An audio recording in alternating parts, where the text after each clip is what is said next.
Hello everybody and welcome back. Now let us just perform the blind command injection, or should I say, let me show you how to find out if a certain website is vulnerable to the blind command injection instead of just the command injection. So now what I mean by blind command injection is basically, as you can see, if we go right here to the website once again, so let me just, it says that there is an error. To display, Firefox must send information that will repeat any action such as research, resend, whatever. I'm not really sure what's the problem. I basically just started recording. Let us just connect once again to the machine. So 192.168.1.6 I believe it was. And let us go to the damn vulnerable web application once again. Come on, will you connect? So let's just let this connect, and let me just explain you. The blind command injection is basically when you can't really see the output of your command. So in our previous example, we actually could be able to see the output of the ping command and also the output of the command that we specified after the pinging command. Now, in some cases, you won't be able to see the output. It will basically maybe just print you your server was pinged correctly or something like that, and even if it is vulnerable to the command execution, it might not show it in the output. So the best way to do that is by pinging your own machine from that server, and then opening and inspecting the packets in the Wireshark in order to see if it pinged correctly. Now I'll show you what I mean. Let me just see why this isn't connecting. Let's see if we are, maybe it's because we are still on the virtual machine. So in order to exit that virtual machine, just click here exit, and you basically stop the connection to the victim machine. Now let me just ping our router to see if we are on the internet, and we are. So the problem is not with this machine, the problem is with the victim machine. But as we can see, it loaded. So let's go to the command execution once again, and let's pretend that once you type here 192.168.1.1, it doesn't give you any output. Now here it will give you, since we do not have an example of blind command injection right here. But let's pretend it didn't give us any output and it pinged our router. Now, in order to check if this is vulnerable to the blind command execution, the most common method would be to ping two machines. So 192.168.1.1, which is a legit command, and it is made, and this server is made to ping one IP address. But if we specify another IP address in the next command, so ping, and then the IP address of our Kali Linux machine, the server that isn't vulnerable shouldn't be executing this command. It should only execute this command. But if it is vulnerable, it will execute both of these commands. Now be careful, since this is our OS machine is Linux machine, and if you just run this command, it will ping your machine forever. So you will just basically have to restart it in order to start pinging. So just type here -C, which stands for count, and 3. So this basically means it will only send 3 pinging packets, as in this output right here. So let me just show you. If we open our terminal and ping 192.168.1.1, it will ping forever until we stop this program. But if you type here ping 192.168.1.1 -C3, it will only ping it 3 times, and it will stop. Now we want to run that on the target server, so we don't ping ourselves forever. But before we run that, you need to run a tool called Wireshark. So just type in your terminal Wireshark. The Wireshark is basically a tool that allows us to inspect our packets on a certain network interface. Now, as soon as you open it, you will see a bunch of packets flowing. Just click here. If you get this error, click here on OK.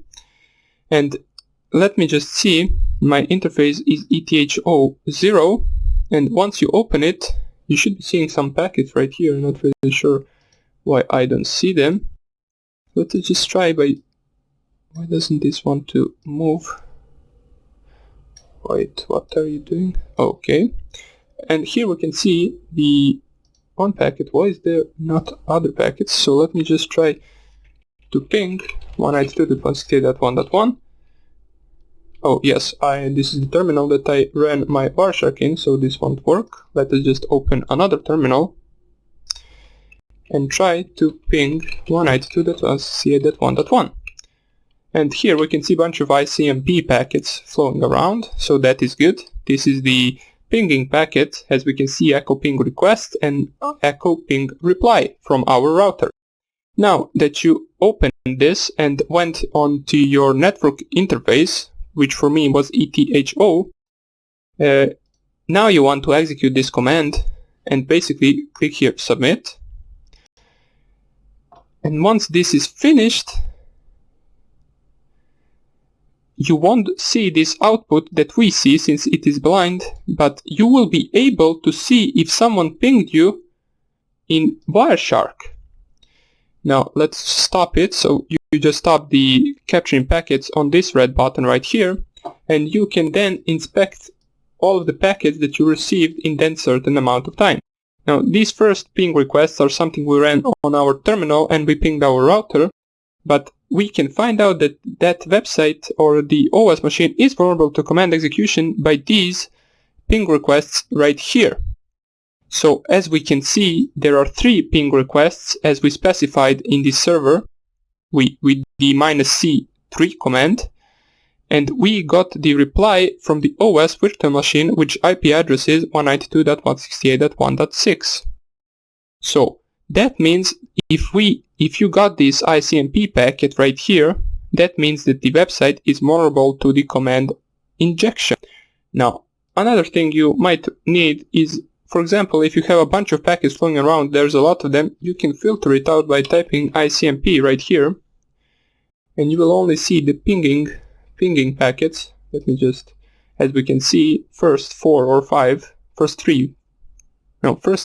packets are basically the packets that we use to ping our router, and this is the output from our command injection. So by this we know that the machine is vulnerable, and we can proceed with the same process as in the previous video in order for that vulnerable machine to connect to our own machine. Now I just wanted to show you that in the command injection you will most likely have the visible ones, since it must give some kind of the output. But before I finish with the command injection, I just want to tell you a few things, which is the command injection. First of all, it can be done both over GET and POST requests. The example that we had right here was the POST request, I believe. Let me just check right here. Let me just check it right here by typing in the IP address of our router and then intercepting the packet. I believe this is a POST request open. So here we have, and we can see right here, yes, it is a POST request. So this was an example of POST request command execution. You can also have it as a GET request. And also, with GET request, the user input will be sent within the link. So that's how you can differentiate the POST from the GET request. If this was a GET request, we will have this IP address that I typed here somewhere in the link right here. But since this is a POST request, we do not have it. Now, as we saw in the POST request, the IP address was sent within the HTTP body, as we can see right here. Here it is. And there are also some of the other values in HTTP headers that can be potential threat to the command injection. Now, some of them are, for example, cookies, user agent, as we can see this right here. Refer can also be sometimes vulnerable to the command injection. And also, as we saw, the command injection can be either visible or invisible. We covered both of those, both visible and both invisible, and I want to show you another very famous command injection vulnerability, which is called shell shock. Now, shell shock, if you were to boot your OS virtual machine into live version, it would print out the current uptime of the server, which means it executed something similar to the uname-a command. So, if we will not cover that right now since it is very similar to these two attacks, but if you were to boot this machine into the live version, you would see once you visit the IP address of that machine, it will print out the uptime of that machine. For example, the machine is running for 3 hours. Now, that means that it executed some kind of a command in the terminal in order to show us that option, which means it could be potentially vulnerable to the command injection.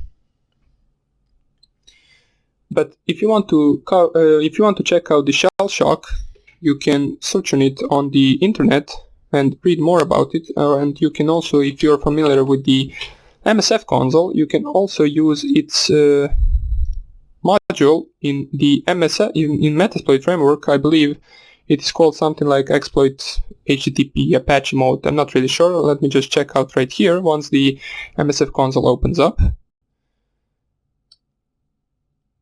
That will show you. Now, we didn't cover the Metasploit yet, but just follow up with what I'm doing right now. It shouldn't be that hard to do so. As we will not be exploiting, I will just show you some of the options that Shellshock has, or this module in Metasploit. So we want to use exploit multi HTTP, I believe, and then Apache mode, and then I just tabbed to complete this.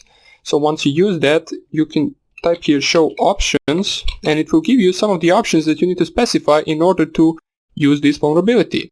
As we can see, the vulnerability is CVE 2014-6271. Now, as I told you, the part of the header that it is attacking is the user agent part, so it will send the... Let me just close Wireshark since we don't need it anymore. It will send the vulnerability command, the vulnerable command, to the user agent field in the HTTP header. The method that this uses is get method. We need to specify the rhosts, which is the victim machine, which is in our case our OS machine. You also need to specify the target URI, and you do that by basically just going to the target's IP address once it is booted into live mode. And after you do that, you can also set the target, and you can just type here exploit, and it should run. Now, I didn't specify anything, so this won't run for me. I will just close it right here and close the Metasploit. I just wanted to show you that that exists as well. And that would be basically about all about the command injection. And in the next videos, we will start off with the SQL injection, which is the #1 vulnerability on websites. And if you encounter something, it will probably be the SQL injection. It is very dangerous and very common, especially in the smaller websites, as they do not filter their user input that well. And we will do that, and I will show you all of the practical ways to attack that in the next few lectures. And I hope I see you there, and take care. Bye.